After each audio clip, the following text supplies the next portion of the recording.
गोजोन फुंबिलिनि अननाय सिबिनाय खुलुमनायखौ बयबो राजा राजानिसिम बावहरबाय। दा बे समाव आङो नै आंनि न'खरनि माखासे फिसा फिसा खामानि मावनायखौ नोंथांमोननो दिन्थिलांनो सानदों। मानो होनना बुङोबा आङो गामिनिफ्राय टाउनाव थाफैनाया गोबां बोसोर जाबाय। दा सिगाङाव आं भारायाव थाबाय थायोमोन। दायो आङो गावनि हा बायनानै माने ओरैनो थासाबनो आन्था फिसा न' लुबाय। न'आ आंनाथ' बेनो ओरैनो जेबो गैया, ओरैनो थासाबनो आन्था, थाग्रोनो आन्था, हाबनानै थानो आन्था आङो बेखौ लुदों। उनफ्राव हायोना हाला बेखौ मिथिला, खिन्थु दायो बर्थमानाव आं थाथ'नो थाखाय बेखौ लुदों। न'आ ओरैनो फिसासो, बारा गिदिर न' नङा, हाबना थानो आन्था। दा बेयावनो आंनाव माने हाया बुंनो आन्था एसे देरसाबसाब आरो, जेनेबा 60 लेसा हा, माने आधा बिगानिफ्राय आरो 10 लेसा बाराबाव आरो जेनेबा। दा बेखौ आं जेन थेन बायनानै लाबाय। दा बेवहाय माने आंना बाउन्डारि वाल होनो हायाखै। दा औवानि बेराजों बेसे होबाय थानो, माने आंनि बिथायाव आं खारबोनाया बोसोरबासो जाबाय। सिगाङाव भारा थाबाय थायोमोन नालाय। दा बेखौनो आङो बे बिथायाव माने जेबो बिफां लाइफां गायनो हाया जादों। माने बोरमा, अमा, मोसौ गुथे एकदम फैनानै डिस्टार्ब। माने औवानि बेरा होयोब्लाबो बोसोरसेल' थाङो। माने देग्लाय होनानै खालमासिनो माने बायजोबो नालाय, ओंखायनो देग्लाय आङो नांगौबा संख्रिजों बानलुजोंनो जानानै थानोसै होननानै जेन थेनबाबो खावसे खावसे एसे एसे बोसोरफ्रोमबो माने मा होनो पाक्कानि वालखौनो होलांसै होननानै आं देग्लायनिफ्राय थांखि लादों। बेसेबां साक्सेस जायो मिथिया। मैयानिफ्राय दाख्लैनिफ्राय मिस्ट्रि हाबदों। दा बेखौ आं नोंथांमोननो दिन्थिलांनो नागिरदों, नोंथांमोनहा नायलांबानो जाबाय। नोंथांमोननो दिन्थिनोसै नै आंना सिगाङाव माने बेराखौ आं नै बिदि थिंनिसो होनानै दोनदोंमोन, माने उफाय गैया। दा थिंखौबो बेसे बायनो, जेनेबा बुरजा नांगौ जायो। दा बिदि बुरजा थिंबो बायनो हायाखिसै आङो।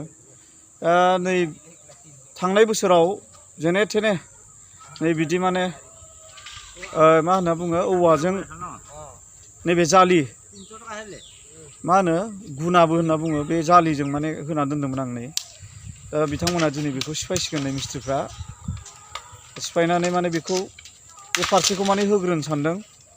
सोनाब लाइन बियो माने आंनि बे जालि आरो, बेखौबो माने एकदम गाहायाव बोरमाफ्रा एकदम एरसोजोबो। जै एसे गुदुं जाबाथाय बे थाला आरो, एकदम एरसोजोबो। बे ओरैनो 4 फुटिया जालिमोन बियो, जे हेबनाय जेनेबा बे आरो। दा बेखौ दिनै सिफायनानै बेयाव खुन्था होजोबसिगोन, खुन्था गायजोबसिगोन। खुन्थाया अलरेडि नैबेहाय जाबाय, द्लाम बुरजा जाबाय नै खुन्थाया। दाख्लैनिफ्राय एकदम मावगासिनो दं नै खुन्थाया, बिदि आरो। बेनिफ्राय नै माने दंफां बिफां जेबो गायनो हायाखै। नैबे थाइजौआ ओरैबायदि माने आनलाकि होननांसिगोन बे थाइजौआ। बेस्रा एकदम माने देरहाङो आरो बिजौआव अरस' जायो, देरहाङो आरो बिजौआव अरस' जायो। खमब्लाबो खनब्रै खनबासो जाबाय, बे फांसे आरो नैबे फांसे। एखे माने मा होनो, नै एकदम खोमथाथा थाइजौआ, गोदैथार बियो, गोथावथार एकदम गोसो गोरबो होनानै आंनि हिन्जावा गायनाय बियो थाइजौआ। थारमाने बेखौनो अरस'बाय थायो एकदम। मोसौफ्रा थिं गुरसे गुरसे होनानै दोनदोंमोन सिगां, नाथाय मा खालामो एकदम मोसाफोर बायदि फिनज्राब फिनज्राब बारो। टाउननि मोसौ नालाय बिराद सालु, माने मा होनबावनो आरो। दा नै माने बियो गासै गोलावानो एसे, माने हाया माने स्कुवार आरो आंना। नैबे थासुमलि गायदों, नैबे थासुमलिफोरखौबो बोरमाफ्रा बिराद एकदम माने माबायो, जाफैयो एकदम, माने बिलाइखौ अरसाबजोबो, नै मोनसेबो थाया एकदम माने। दा बेखौ खिन्थु थासुमलिखौ मोनजासाबबाय देग्लाय, गोथावथार खिन्थु थासुमलिया बियो आंना बिरादनो। दा नै बेफोरखौ दिनै खेवजोबसिगोन आरो, बे बेराखौ खेवनानै बेवहाय माने पाक्का खुन्था होनानै फुल वाल होनाय सेस्था खालामदों आङो, माबाखौ इथाजों। दा बेसेबां हायो नायनोसै।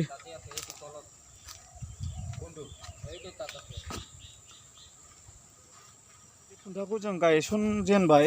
आं बावदों माने गायसनजेनखालि लानो, माने खामानियाव एसे बिजि थानानै आं बावबाय माने थेवब्लाबो बेखौनो आं नै दिन्थिजेनबाय बियो गायसनजेननाय बियो बिदि आरो दा ओरै थांसिगोन सिदानो ओरै बेनिफ्राय बे ओरै थांसिगोन ओमफ्राय आंनि न'आथ' एनै फोल्ला फोथाब नुखाबाय रायजोफ्रा एकदम सिगाङावबो नुखाबाय सोरबा सोरबा माने जेन थेने हाबनानै थानो आन्था न' आरो माने स्पेसियेल बिदि न' लुनो हायाखै आङो देनांफोर इसोरफ्रा अनना अना नायनोसै रायजोफोर नैबेनो आंना न'आ एकदम नै थेलेबलेबनो फिसा न' बे आंनि दाउ नङा मालायनि दाउसो बियो नै दाउला नुबाय दा माने बेफोरबायदि हाबफैजोबो आरो माने मालायनि आनो डिस्टार्ब उफाय गैया दाउ ओमफ्राय बोरमा फैयो थेलेबलेब बेरा गायज्राबा बेनो रायजोफोरैनो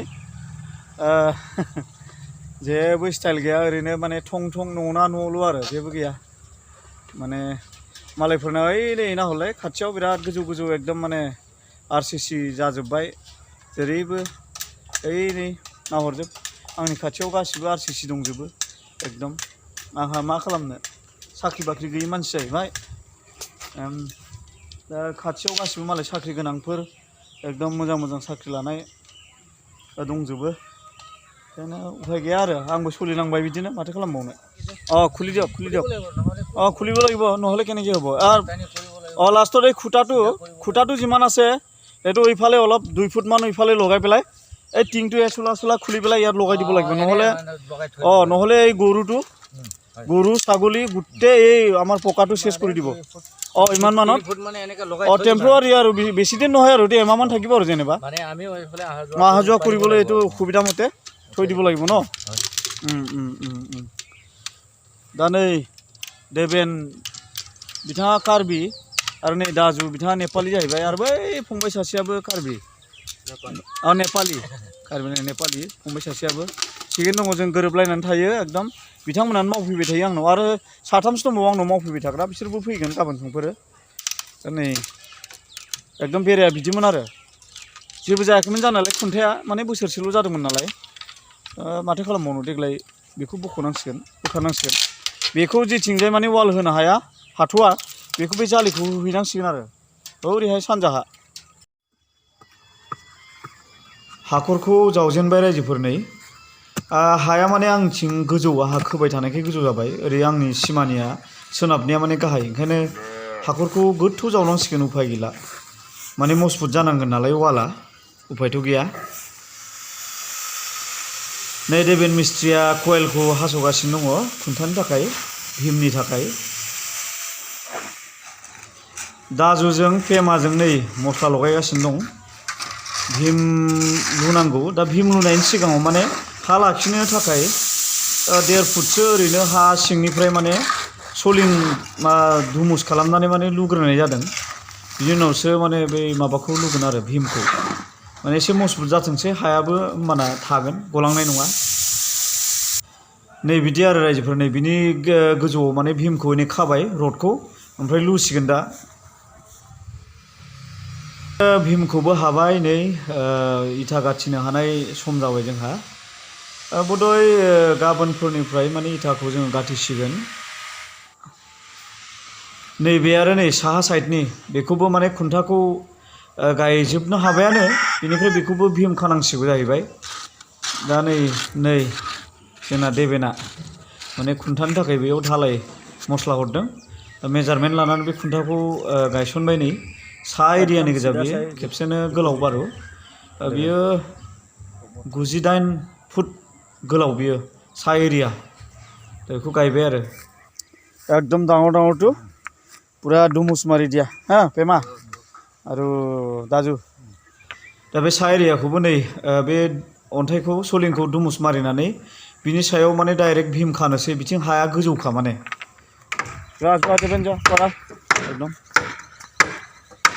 दायो नै फरमा फिटिं खालामबाय दिनै फरमा फिटिं खालामजोबनानै दा बेलासियाव दसे लुनो हागोन बारु बिसोरो बाखि थानायफोरखौ गाबोन लुजोबनांसिगोन जाहैबाय थखथायाबो एसे खम जादों जइन खालामनांगोन बेखौ गाबोन लुनो हासिगोन नै फिसाजोआबो दुस्थुआ साइकेल सालायनोसैलाय जोंना नै थांलाय फैलाय बै माने जोंनि मेन लामा बिसिम सालायो ओमफ्राय आरो सिलासिम सालायफैयो आरो माने माने जोंबो एसे हाराफ्रा गोख्रों जाथों होननानै एसे एक्सारसाइज बायदि जायो नालाय ओंखायनो सालायहोबाय थायो जोंबो।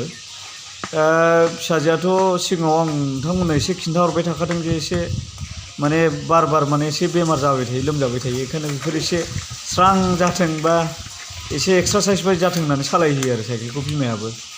दा नै सालायगासिनो दं। 7 साननि उनाव नै बिदि महर लाबाय रायजोफोरनि आंनि वाला लासै लासै आग बारायगासिनो दङ। दायो एकदम बे गाथ'नि आरो इथा जाबनायनि एकदम समल'थारसै आरो दा बैथिंजाय माने साहाथिं भीमखौ होनानै दोनबाय बेयो रासान्दि बेखौ गाथिग्रोजोबनोसै बिनि उनावहाय वालाथ' नै गाथिनानै दाखालिनिफ्राय दिनै फारसे कमप्लिट जाहां जादों। जायाखै बेयाव एसे जौखोबावगोन जेनेबा थेवबो इथाफोरखौ एसे लाबोनानै दोनफैजोबखाबाय। 3000 इथा लाबोदों। थोनाय नङा थोनायालाय होमबाबो बेखौ लाबोग्रोबाय गाथिग्रोबाय आरो दा बेसेबां नांबावगौ उनाव मिथिसिगोन। इथानि दामाबो बिराद जाबाय एकदम देग्लायथ' एकदम खमायथाराखै। बिनिफ्राय आरो 3 फुट आरो गोजौ जाबावगोन नै बिनिफ्राय नै बेयाव गाहायाव 2 फुट दङ ओमफ्राय बेयो गासै 6 फुट जागोन। 6 फुट बा 8 फुट जाहैसिगोन आरो ओमफ्राय उनावहाय नैबे बे भीम जिथु होनाय बेयाव आरो हा खोबावनांगौ दं। बिनिफ्राय बेखौ 6 फुट आरो दैखोबावनोसै गोजौआव मावगासिनो दङ नै मावग्रा बिथांमोना दिनै बे फारसेखौ हाफ्रामसिगोन। नै नायदो देबेन आरो दाजु गाथिगासिनो दं आरो नै पेमा गाथिगासिनो दं। दा माने बे साननैसोआव एसे प्रब्लेम नुजादों आंहा। प्रब्लेमा माने रां रुफानि प्रब्लेम आरो जेनेबा हमनानै ला बे वालखौथ' आङो साराउन्डिं गासिखौबो मोनब्रैखौबो होजोबनो होननानै थांखि लादोंमोन। ओमफ्राय ओरैहाय माने गेटनि जायगा गालांखादों बे गेटखौबो माने होथारगोन होननानै आङो फुरा थांखि लादोंमोन। दा खोथाया जाहैबाय बे साननैसोआव हरखाबैनो नै दाखालि 29 डिसेम्बराव 29 ना 30 डिसेम्बराव 23 बेवहाय माने बासुन्धरा 2 बे हा एलटमेन्टनि खामानिया माने सरकारनिफ्राय खावब्ला नुजाना होबाय। दा हायाथ' आंना एसे गुवार जेनेबा 3 कथा दं नालाय हाया। दा बे 3 कथा हायाव प्रिमियाम हरनांगौआ एसे द्लामैनो फैदों माने बुरजायैनो फैदों। दा बे एसे खर' जादों माने आंखौ ओंखायनो हराबाबो जाया। दा थांनाय माने लास्ट डिसेम्बर 31 डिसेम्बरावनो माने लास्ट डेट जादोंमोन हरनांगौआ। नाथाय बे समावनो गभर्नमेन्टआ मानसिफोरनि सुबिदा उसुबिदाखौ नायनानै आरो 1 दान फावसायबावदों। नैबे जानुवारिनि 31 बेवहाय माने लास्ट खालामना होदों आरो माने बेवहाय मोननै अपसन होदों जेनेबा जायफोरा थाखा फैसा दंखायो बिसोरो 100% होबाबो जायो आरो जायफ्रा एसे खमजुरि बिथांमोना 30% हरग्रोनांगौ। 30%खौ हरग्रोयोबा माने नोंनिया डाइरेक्ट नामजारि जाना फैसिगोन आरो जेनेबा बेनिफ्राय 5 बोसोरनि गेजेराव बेसेबां थाबावो जेनेबा किस्ति हिसाबै 5 बोसोरनि गेजेराव फोजोबनांगौ। होमबाना नों बे 5 बोसोरनि उनावसो नोङो हानि खागजखौ मोनगोन आरो लेखाखौ। दायो जेनेबा नामजारिया जाना थागोन नाथाय खागजखौ नोंनो होनाय नङा। नाथाय जायफ्रा प्रिमियामखौ खेबसेनो होगोन बे होनायफ्रा माने लोगो लोगो मोनखासिगोन आरो जेनेबा दा बेबो मोनसे मोजां अपसन। दा आंहाथ' माने एसे खमजुरि नालाय आङो बेसेबां होनो हायो नायनोसै। माने सरकारा होदोंमोन मा होनो 1.5 कथा माने 1 कथा 10 लेसा 1 कथा 10 लेसा माने 1.5 कथा सासे मानसिनि नामाव होनाय जादोंमोन आरो बिथांमोना। दा आंना सानैनि आंनि मोनसे आरो आंनि हिन्जावनि मोनसे बानायनांबाय मोननै। दा बेवहाय मोननैखे एसे बुरजा फैदों। दा बुरजा फैनाया ओरैबायदि फैदों माने गिथावथाव। ओरैनो खाथि खालानिखौ आं बुंसै आं प्रिमियामखौ बेसेबां फैदों आंखौ बुंला नाथाय फैदों बुरजायैनो जोंबायदि मानसिनि थाखाय बहुद बुरजा। दा जोंनि खाथि खालाथ' नै 9 लाख गाहाम फैदों 12 लाख माने हाखौनो सरकारनिफ्राय बायफिननायसो जाबाय। सिगां जे जों बायनानै लादोंमोन बिनि भेलुआनो गैला। डाइरेक्ट बियो ओरैनो माने मा होनना बुङो सिगांनि जायफ्रा जोंनो फानबाय बिसोर मोनजाबाय आरो जेनेबा दायो सरकारनिफ्राय माने जोंनि हाया बे सिलिं हामोन नालाय बागाननि सिलिं हामोन। दा बेबो मोनसे गौरब आरो जोङो फैसाया जेखियानो जादोला जायखिया बिखा बुनानै माने जोंहा हा मोनबाय जोंनि हा जाथारबाय नामजारि जाथारबाय बियो दा बेखौ मोनसे माने गोजोननाय मोन्दों आरो जेनेबा फैसा फैदोंब्लाबो बिदिनो आंल'थ' नङा नोगोराव जेसेबांनाखि मानसिफोर दङ फेमिलि दङ बिथांमोनानो गासिबो फैसा फैजोबदों बिदिनो 3 लाख 4 लाख 5 लाख 6 लाख 8 लाख 9 लाख 10 लाख 12 लाख जाय जेहा जेरै माने हानि भेलु बायदियै जेनेबा बेबायदि आरो दा बेवहाय जेनेबा हानि भेलुआ प्लट बाय प्लट बा सेक्सन दङ बिदिनो बायलेन्डनि खोथा दङ दा बेफोरखौ लानानै जेनेबा 22 लाख 32 लाख 40 लाख 45 लाख कमार्शियेल एरिया बेलेग बेबायदि मोनसे फैदों आरो दा जायफोरा जाय बिथांमोननि टाउन एरियानि हाफ्रा दासिमबो एलटमेन्ट जाथ'वाखै बिथांमोनाबो फैजोबगोन गासिबो दा फैयोब्ला रेडि जानानै थाखादो नोंथांमोनाबो फैसा हरनो सरकाराथ' माने जिबायदि आयेन बानायदों जुदि हरनो हायाबा बे लोगो लोगो केन्सेल थांगोन आरो ओरैनो नाना गुना खोनादों माने बेखौ जायफोरा माने हरा दा बेखौ माने सरकारा लागोन हाखौ केपचार खालामगोन बेबायदि खोनादों आरो जेनेबा बेसेबां सैथो बेखौ उनाव नुलांबाय थागोन रायजोफोर